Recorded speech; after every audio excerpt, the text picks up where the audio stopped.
Hello students, welcome back to the channel level up chemistry.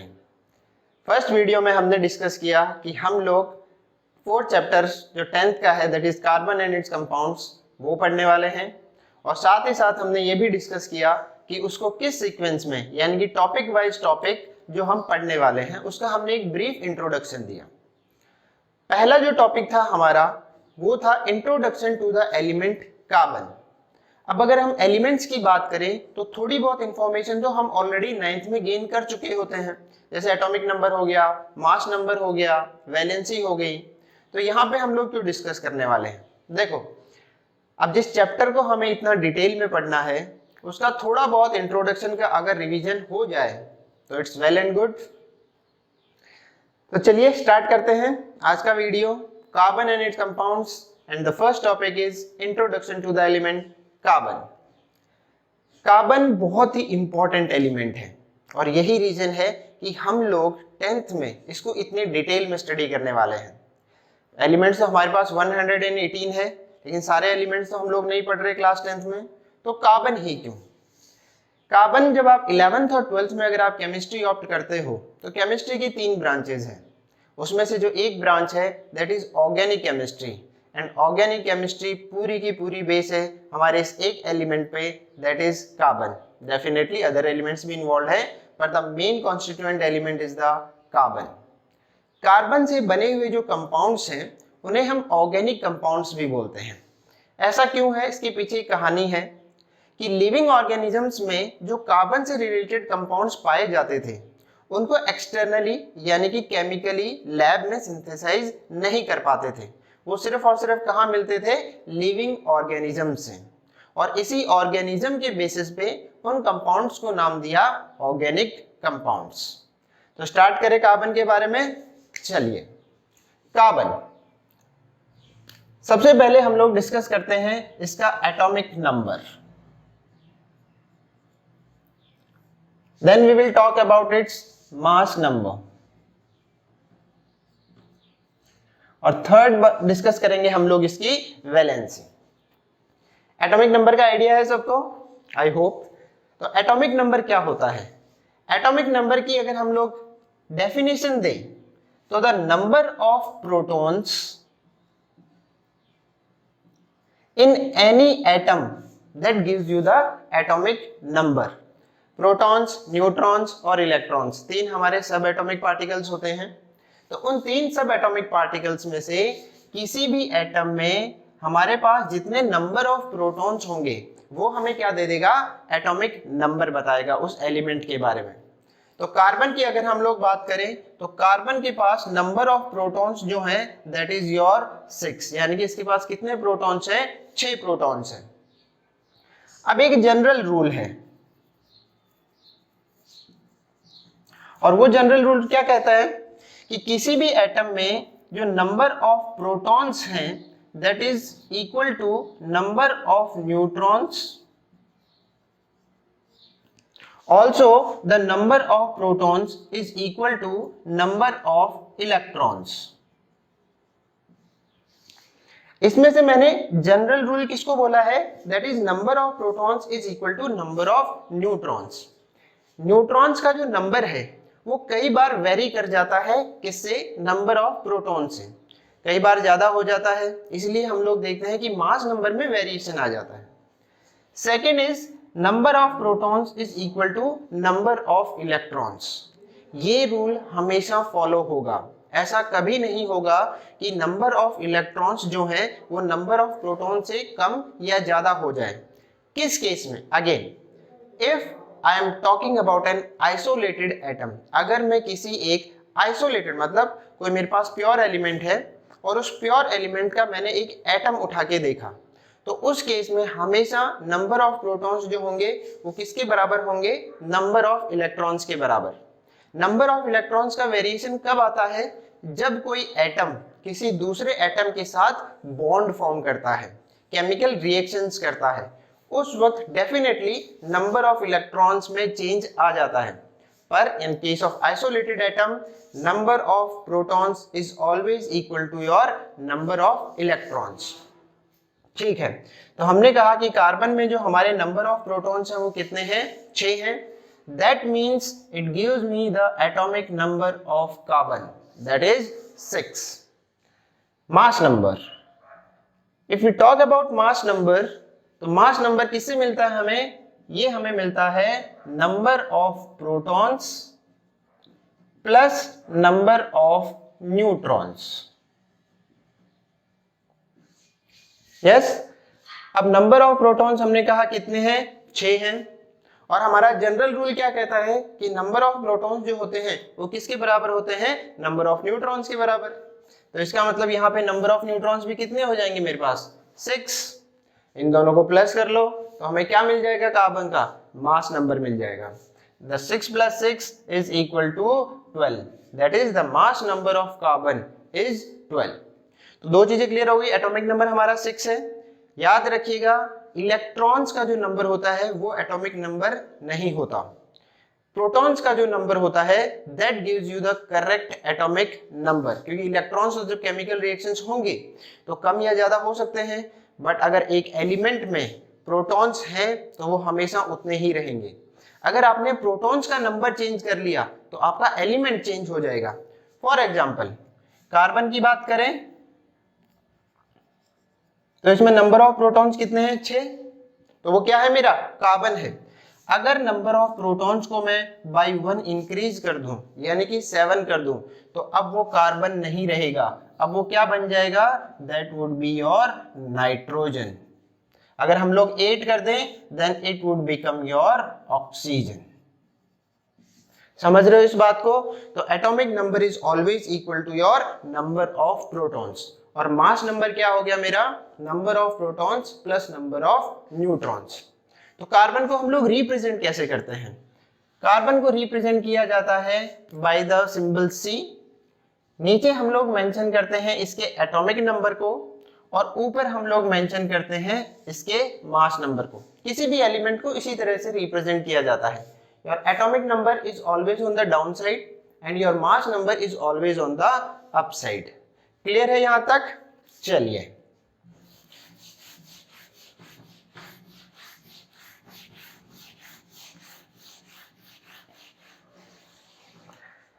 अब हम लोग बात करते हैं कार्बन की इलेक्ट्रॉनिक कॉन्फ़िगरेशन के बारे में।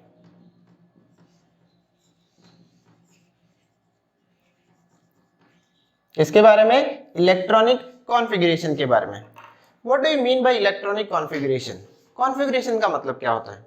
देखो, कॉन्फ़िगरेशन का मतलब किसी भी पर्टिकुलर चीज का जो अरेंजमेंट हम लोग देखते हैं, जैसे आपका लैपटॉप हो गया या कंप्यूटर हो गया, उसमें आप लोग देखते हो कि कॉन्फ़िगरेशन क्या है, 4 GB रैम है, ठीक है, ग्राफिक्स कार्ड है कितना है, उसकी रोम कितनी है, रैम कितनी है, तो इन चीज़ों को हम लोग क्या बोलते हैं, कॉन्फ़िगरेशन बोलते हैं, यानी कि कौन सी चीज़ कितनी क्वांटिटी में अवेलेबल है।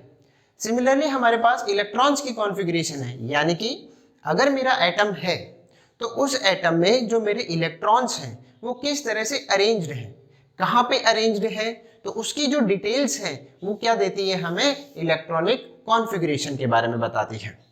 अब 9th में हमने एक रूल पढ़ा होगा which is known as 2n²। क्या बताता था ये हमें? ये हमें ये बताता था कि किसी भी ऑर्बिट में नंबर ऑफ मैक्सिमम इलेक्ट्रॉन्स कितने हो सकते हैं। बताता था किसी भी ऑर्बिट में मैक्सिमम नंबर ऑफ इलेक्ट्रॉन्स कितने हो सकते हैं इन एन ऑर्बिट। लेकिन ये ऑर्बिट क्या है? आपने एटम को कुछ इस तरह से रिप्रेजेंट किया होगा कि बीच में एक सर्कल बनाते थे, उसको हम लोग क्या बोलते थे, न्यूक्लियस। फिर हम लोग इसके चारों तरफ कुछ और सर्कल्स बनाते थे, यस और नो।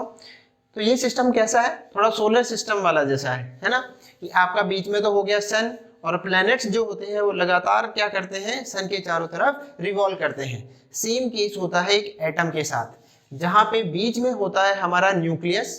न्यूक्लियस के अंदर क्या प्रेजेंट है, न्यूक्लियस के अंदर होते हैं हमारे प्रोटॉन्स और न्यूट्रॉन्स। अब हमने इसको प्लस के क्यों दिखाया, देखो प्रोटॉन्स पे कैसा चार्ज होता है, पॉजिटिव चार्ज होता है, न्यूट्रॉन्स पे कैसा चार्ज होता है, कोई भी चार्ज प्रेजेंट नहीं होता। तो न्यूट्रॉन्स पे तो कोई चार्ज प्रेजेंट है नहीं, लेकिन प्रोटॉन्स पे कैसा चार्ज प्रेजेंट है, प्रोटॉन्स पे पॉजिटिव चार्ज प्रेजेंट है। तो इस प्रोटॉन्स की वजह से ऑन अ न्यूक्लियस जो ओवरऑल चार्ज आ जाता है वो कैसा चार्ज आ जाता है, पॉजिटिव चार्ज आ जाता है। ठीक है, अब हमने कुछ इस तरह से एक एटम को रिप्रेजेंट किया और उसके बाद हम इलेक्ट्रॉन्स को रिप्रेजेंट करते थे। एक इलेक्ट्रॉन मैंने यहाँ दिखाया, एक इलेक्ट्रॉन यहाँ दिखाया। क्या कभी आपने इस पहले वाले ऑर्बिट में 2 इलेक्ट्रॉन से ज्यादा दिखाए हैं? नहीं, है ना। तो क्यों नहीं दिखाए, हमने किसको फॉलो किया, 2n² रूल को फॉलो किया।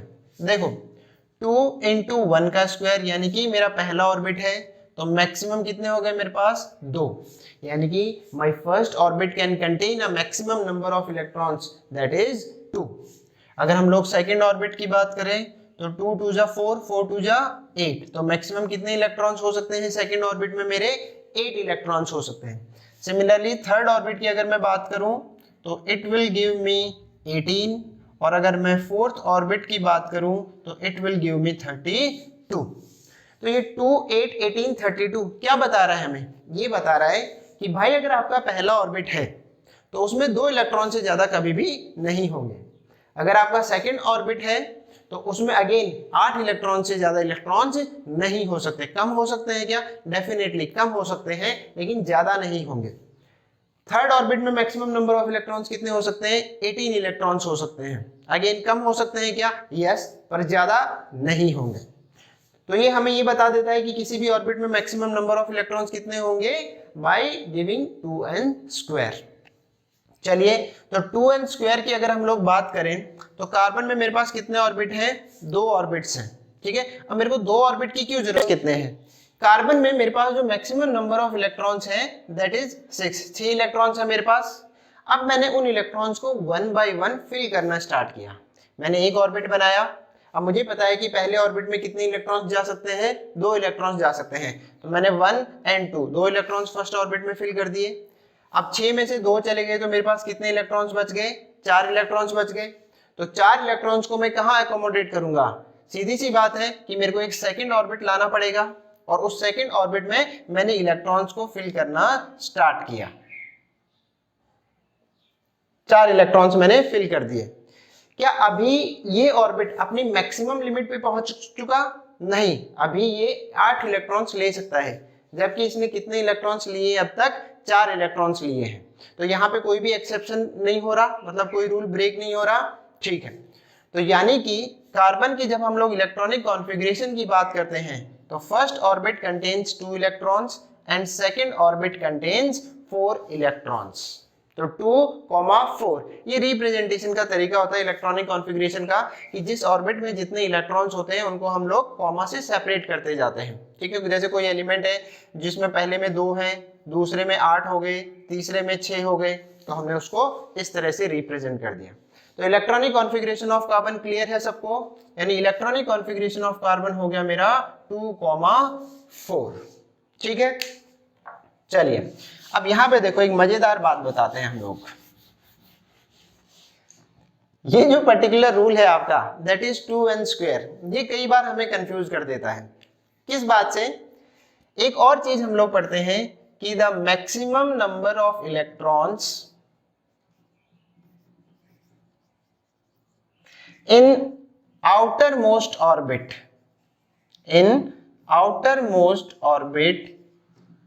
is equal to 8. Maximum number of electrons in outermost orbit is equal to 8। यानी कि अगर मेरा कोई एटम है और उसमें मेरे पास से 3 ऑर्बिट हैं, तो जो थर्ड ऑर्बिट होगा वो मैक्सिमम नंबर ऑफ इलेक्ट्रॉन्स कितने करेगा, 8 इलेक्ट्रॉन्स ही रखेगा।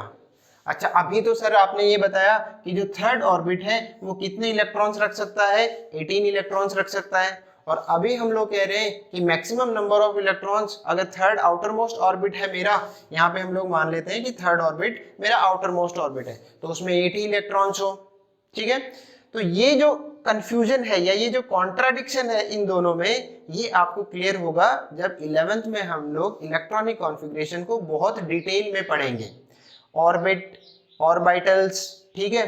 तो वो सारा जो कंसेप्ट आता है वो कहाँ आता है, हमारा 11th में आता है। अगर हम डिस्कस करने लग गए तो वो सर के ऊपर से चला जाएगा। तो अभी हमें क्या याद रखना है, हमें इतना ही याद रखना है कि अगर मेरा आउटर मोस्ट ऑर्बिट है तो वो मैक्सिमम नंबर ऑफ इलेक्ट्रॉन्स कितने अकोमोडेट कर सकता है, 8 इलेक्ट्रॉन्स को अकोमोडेट कर सकता है। इसको हम लोग थोड़ा डिटेल में देखते हैं विद डिफरेंट एग्जांपल्स। मैंने लिया कार्बन, इसमें नंबर ऑफ इलेक्ट्रॉन्स है मेरे पास 6। फिर हम लोग बात करते हैं नाइट्रोजन की, number of electrons 7। Oxygen that is 8, then your fluorine 9 and your neon 10। यहां तक सब सही चलेगा। दिक्कत कहां आएगी, जब हम लोग बात करेंगे सोडियम की। तो यहां तक चलें एक बार। ये मेरा न्यूक्लियस हो गया, this is my first orbit. Second orbit, कितने इलेक्ट्रॉन्स होंगे यहाँ पे, पहले वाले ऑर्बिट में मेरे पास 2 इलेक्ट्रॉन्स हो गए और सेकेंड ऑर्बिट में मेरे पास 4 इलेक्ट्रॉन्स हो गए। क्लियर, 7 इलेक्ट्रॉन्स हैं। आपने बनाया न्यूक्लियस, ये मेरा पहला ऑर्बिट और ये मेरा सेकेंड ऑर्बिट। 7 इलेक्ट्रॉन्स फिल करते जाओ, 1 2 3 4 5 6 7। देखो क्या सेकेंड ऑर्बिट के रूल यानी मैक्सिमम नंबर ऑफ 8 इलेक्ट्रॉन्स के रूल को अभी हमने तोड़ा है क्या, नहीं। 1 2 3 4 5, अभी तो 5 ही इलेक्ट्रॉन्स हुए। ऑक्सीजन की बात करते हैं, nucleus, first orbit, second orbit, कितने इलेक्ट्रॉन्स, 2 इसमें चले गए, पीछे कितने बच गए, 6। तो 3 4 5 और 6 इलेक्ट्रॉन्स यहाँ पे आ गए।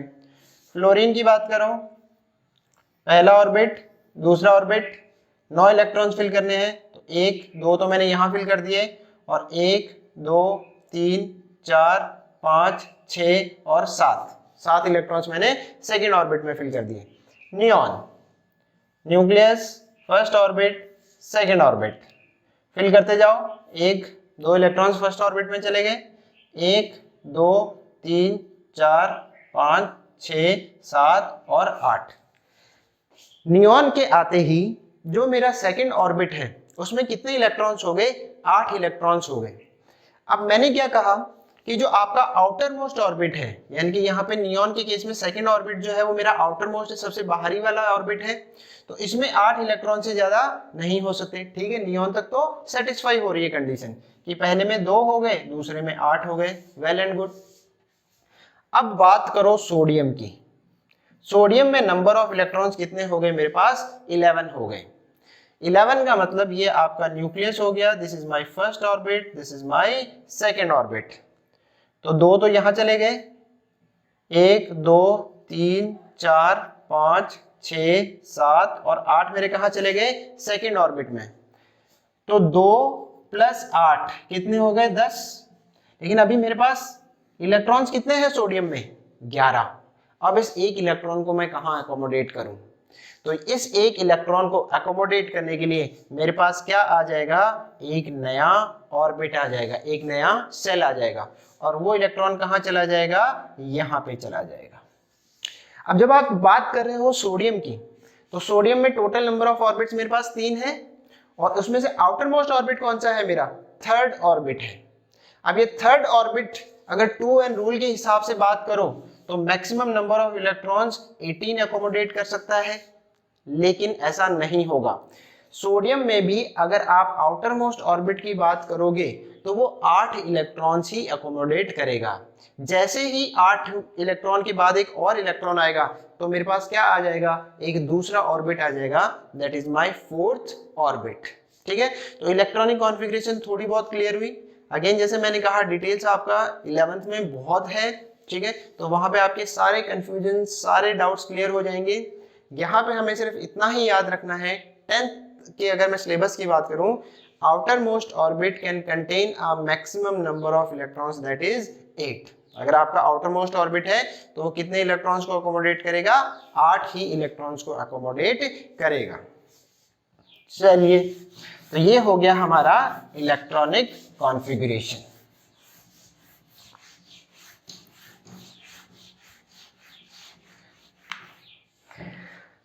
तो आई होप कि आप सबको यहां तक समझ में आया होगा। अब जो अगला टॉपिक होता है हमारा वो है, किसी को याद है? चलिए, दैट इज योर बॉन्डिंग, यानी कि कार्बन कौन से बॉन्ड्स बनाता है, तो उसका हम लोग डिस्कस करेंगे नेक्स्ट वीडियो में। तब तक के लिए बाय।